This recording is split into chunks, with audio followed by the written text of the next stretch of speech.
What samples brought back by China mission tells us about moon.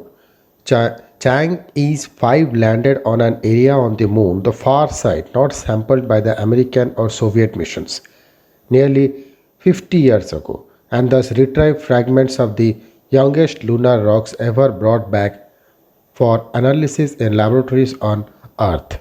On December 16, 2020, China's Chang'e 5 lunar mission delivered to Earth nearly 2 kg of rocky fragments and dust from the moon.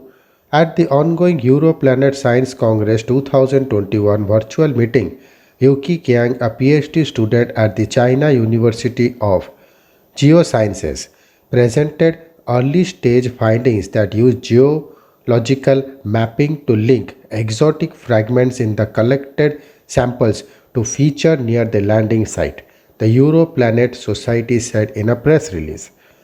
Chang's 5 landed on an area on the moon not sampled by the American or Soviet missions nearly 50 years ago, and thus retrieved fragments of the youngest lunar rocks ever brought back for analysis in laboratories on Earth. The rocks are also different to those returned decades ago. The findings.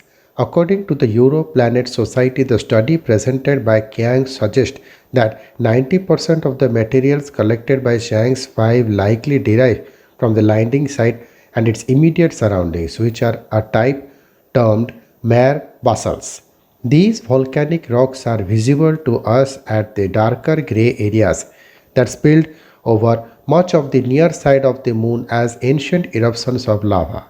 Yet, 10% of the fragments have distinctly different exotic chemical composition. Why it matters?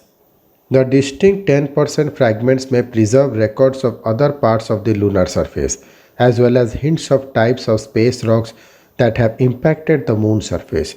Qiang and colleagues from Brown University and the University of Munster have looked at the potential sources of beads of rapidly cooled glassy materials.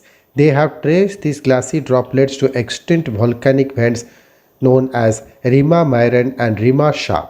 These fragments could give insights into past episodes of energetic fountain like volcanic activity on the moon, the release said.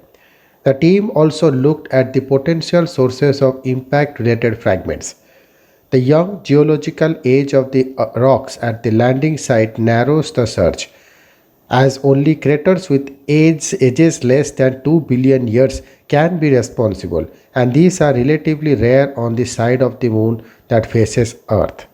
The team has modeled the potential contributions from specific craters: Aristarchus, Kepler, Copernicus, Harding, and Harplos. Qiang's findings shows that Harplos is a significant contributor of many exotic fragments among Chang's E5 sample haul, and these pieces of rocks could offer a way to address persisting uncertainty about this crater's age, the release said. Thank you.